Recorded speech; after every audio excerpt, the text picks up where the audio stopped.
Hola amigos, bienvenidos a mi espacio, soy David Parcerisa y hoy me gustaría responder a algunas de vuestras cuestiones, preguntas que me habéis ido formulando a base de muchísimos años y que la mayor parte de estas preguntas aparecen en vuestros comentarios de YouTube. Hoy vamos a centrar este vídeo programa en torno a la figura de Enki y vamos a recopilar algunas de las preguntas que me habéis formulado en torno a este dios sumerio, Enki.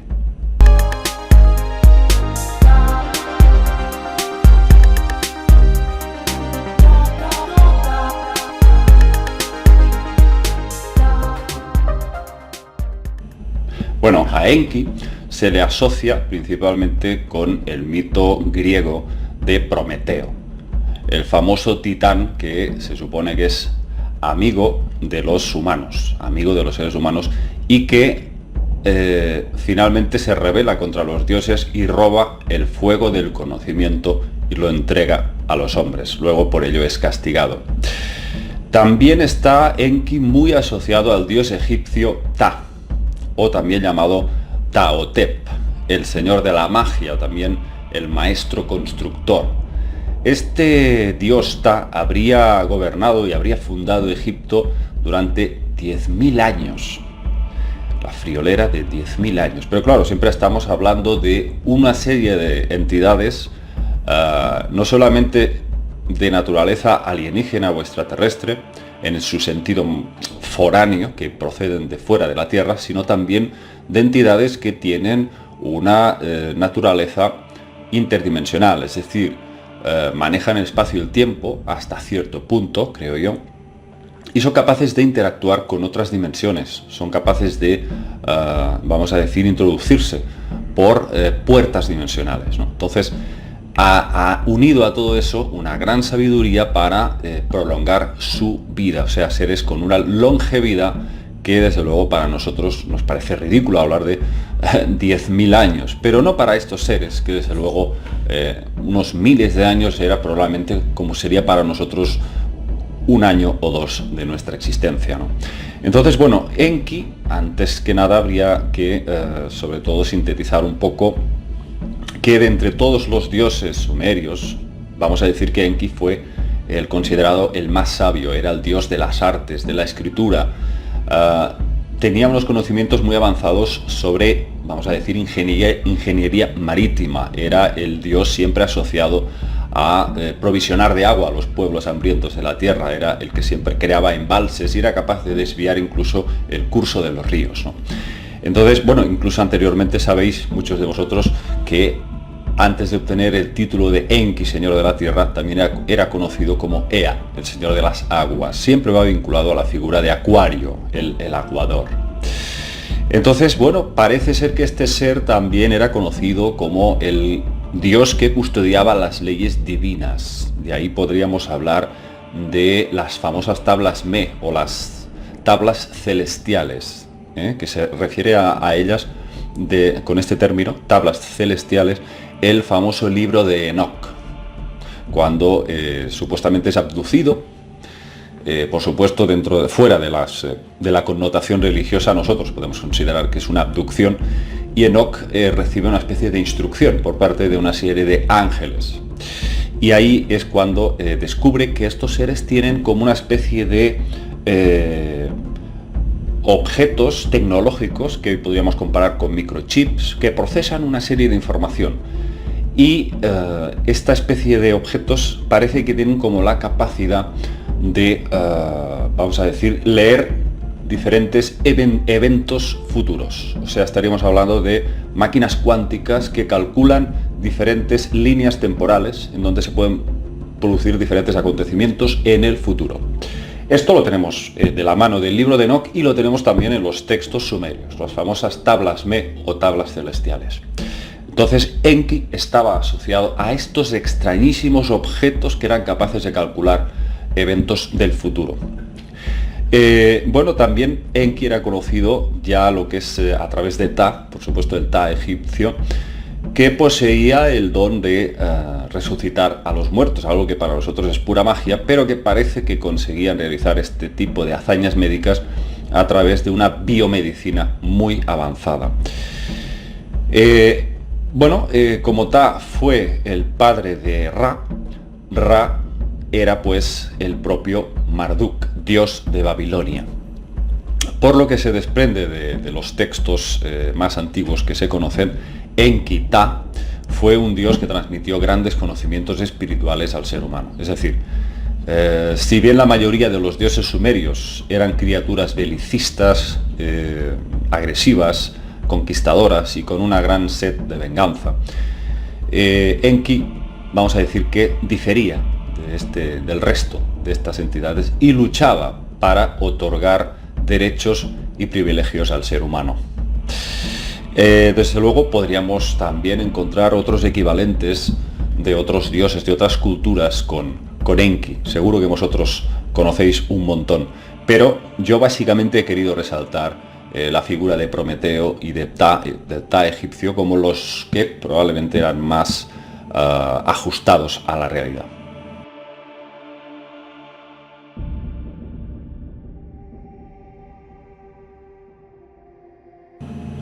En los textos sumerios encontramos frases de Enki, pero siempre o casi siempre sujetas al relato, o sea, a las circunstancias vividas por él. Pero claro, propiamente frases o enseñanzas, pues más bien pocas. Lo que sí tenemos son las frases que dejó escritas el dios egipcio Ta, y que nosotros consideramos que fue el mismo Enki, y ahora os voy a mostrar algunas de ellas para que os hagáis una idea de vamos a decir, la sensibilidad o el nivel de maestría que tenía este ser, y que muchos erróneamente lo identifican como un ser igual de manipulador que Enlil. Fijaos, es una cosa que desde luego no podemos sacar de contexto. Está claro que si tenemos que ajustarnos a lo que objetivamente nos señalan los textos, Enki era un ser que desde luego fue el que nos depositó todo el conocimiento espiritual y fue una entidad realmente benévola para la humanidad. Eso a la luz de todo lo que hemos podido observar.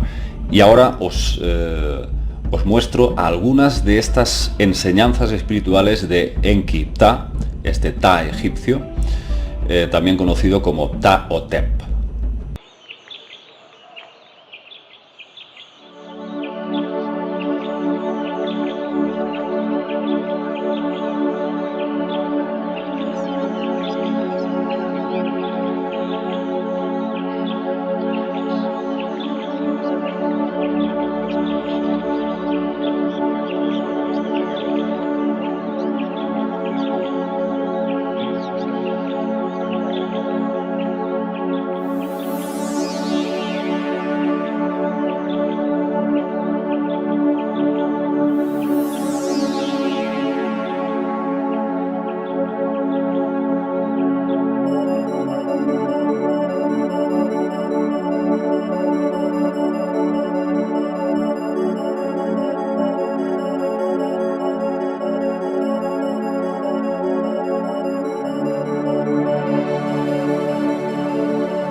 Bueno, esta pregunta es bastante compleja, pero voy a intentar sintetizarla lo mejor posible.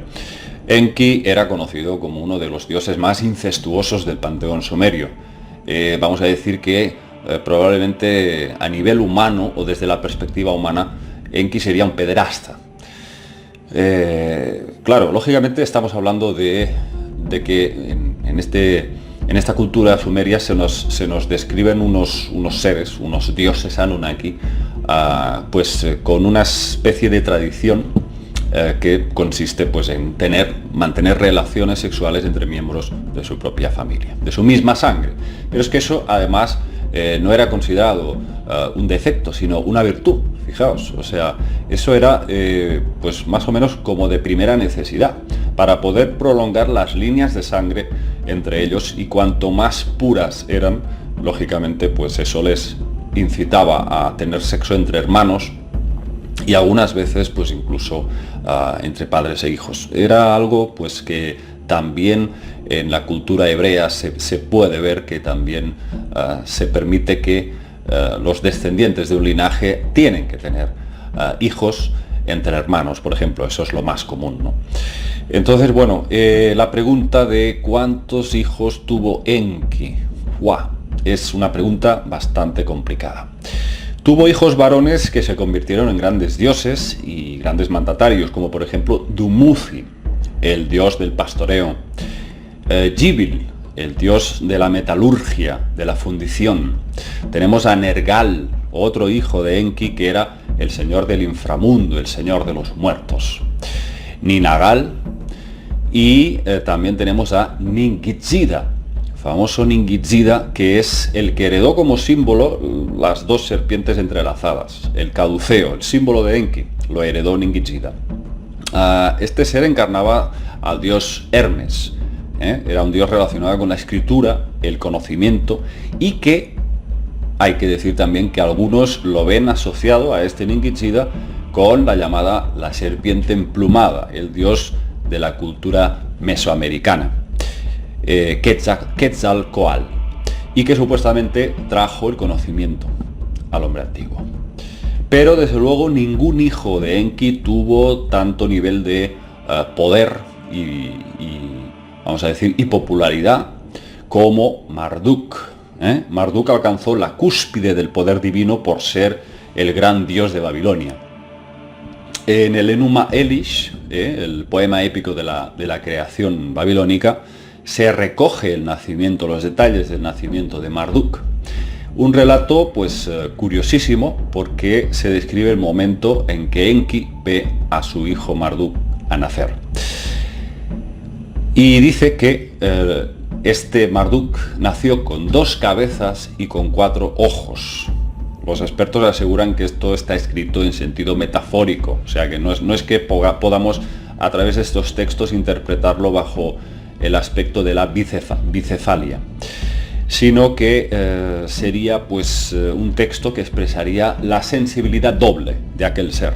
4 ojos, 2 cabezas, es una forma de decir que tiene su red sensorial multiplicada a unos niveles de sensibilidad y de captación muy grandes. Estos en principio son los principales dioses varones que tuvo Enki, pero Enki también sabemos a través de los textos que estaba muy empecinado en engendrar un hijo varón con su media hermana Ninhursag, y para eso tenemos unos textos titulados Enki y Ninhursag, en donde se describe cómo pues finalmente seduce a su medio hermana Ninhursag, y fruto de esa unión nace una hija llamada Ninmo. Bueno, cuando esta Ninmo crece, se desarrolla, vamos a decir, es adolescente, Enki intenta seducirla y finalmente consigue hacerle el amor y la deja embarazada. Lo que está buscando Enki es tener una descendencia varón.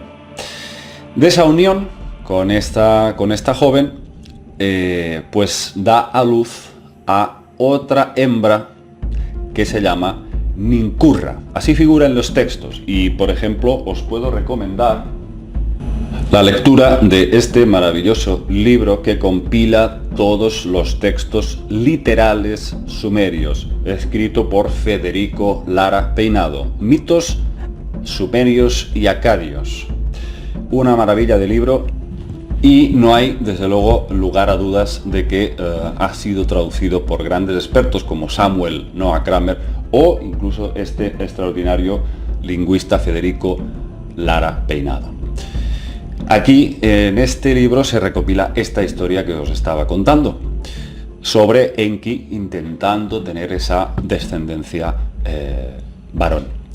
Bueno, después de haber engendrado a través de Ninhursag a la pequeña Ninmu y después embarazar a Ninmu y nacer Ninkurra, pues desde luego Enki no se detiene y después de embarazar a Ninkurra nace Utu, y de ahí ya podríamos citar a los siguientes descendientes, que sería Abu, Nintul, Ninsutu, Ninkasi, Nazi, sí, fijaos, vaya nombre, pero así aparece, Nazi, Dacimua, Ninti, Enshagak, y es probable que haya muchos más, o sea que muchos que probablemente no aparezcan en los textos, y eso sin tener en cuenta, vamos a decir, los hijos que tuvo Enki con mujeres terrestres.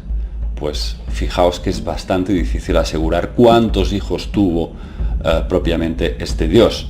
Nosotros probablemente calcularíamos una veintena de hijos engendrados con otras diosas, pero no podemos contar lo que haya podido él mezclarse con mujeres humanas para crear también una línea de sangre vinculada con esos genes Kadistu que hemos hablado muchas veces y que sería ese lado pues más luminoso.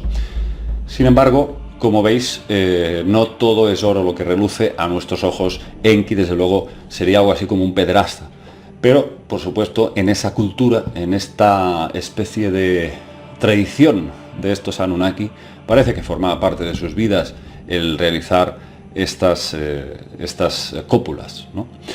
Entonces, bueno, yo desde luego pienso que sí, efectivamente es uno de los dioses más incestuosos que podríamos encontrar y que probablemente incluso superaría al propio Zeus de la cultura griega.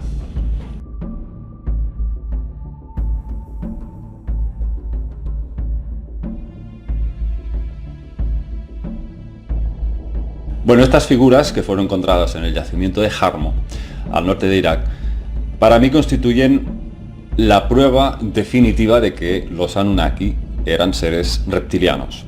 Aquí podemos ver un rostro perfectamente como un lagarto. Estos ojos son muy gráficos, muy significativos, así como estos orificios que tienen por nariz. Y aquí lo que podríamos comentar a nivel anatómico, que yo considero que es un claro error en la forma de intentar modelar la forma de su cabeza, es que desde luego estos seres, a través de diferentes representaciones que hemos encontrado en otras culturas y los descendientes de estos seres, esta cabeza no es correcta, está demasiado verticalizada. Vamos a decir que en esta otra figura que tengo aquí podríamos ver la verdadera forma que tendrían estos seres, que es con la cabeza un poco más horizontal. Desde luego el rostro tampoco es correcto en esta figura, es más parecido a este, pero desde luego la forma de la cabeza sí que yo considero que es mucho más fiel a la realidad. Esta figura podemos ver que sostiene como una especie de bastón de cetro de poder, y aquí podemos ver esta especie de piedrecitas que están pegadas en los hombros y a lo largo de todo el pecho. Y esto, pues muchos expertos dentro de la arqueología oficial consideran que son como una especie de ornamentaciones decorativas. Pero hay autores como Anton Parks y muchos otros que consideran que estas piezas podrían ser las famosas tablas Me o fragmentos de estas tablas Me, porque podemos presuponer que estas tablas, o que llamaban ellos tablas, podrían ser en realidad algo así como minerales, es decir, objetos muy parecidos al cuarzo y que mostraban imágenes, y serían algo así como muy parecido a nuestros actuales móviles, pero por supuesto con una capacidad de cálculo y de computerización pues mucho mayor. Entonces esto, claro, también ha tenido mucha interpretación esta especie de piedrecitas pegadas aquí, como que eran como galones también, como una categoría dentro de su jerarquía, lo que nuestros militares serían galones. Yo considero que más bien significa, sí significa un cierto rango político, social o económico, pero vinculado a estos objetos minerales que son capaces de realizar cálculos de líneas temporales futuras, las tablas ME. Y aquí podemos ver sobre todo que esta figura, tanto el macho como la hembra, poseen pues una cintura muy estilizada y los hombros exageradamente anchos. Por supuesto, estaríamos hablando de entidades que alcanzarían entre 4 y 6 metros de altura, a tenor de los diferentes dibujos y representaciones que salen los humanos pequeñitos así, más o menos a su lado. Bien, para mí lo que representa esto es la naturaleza reptil de estos dioses, de estos Anunnaki, sin lugar a dudas. Luego podemos ver también otras imágenes en otras culturas, por ejemplo en la egipcia, donde también aparecen algunos de estos famosos lagartos. Bien, hoy he intentado responder un poco a algunas de estas cuestiones que se han repetido muchas veces, este tipo de preguntas que me hacéis, y espero haber respondido correctamente a vuestras peticiones. Por supuesto que en futuros vídeos vamos a intentar también pues eso, satisfacer vuestras curiosidades. Y nada, simplemente desearos un feliz y próspero año 2016, amigos, que ya estamos a pocos días de cambiar de año. Nos vemos en el próximo vídeo el año que viene. Un abrazo, amigos.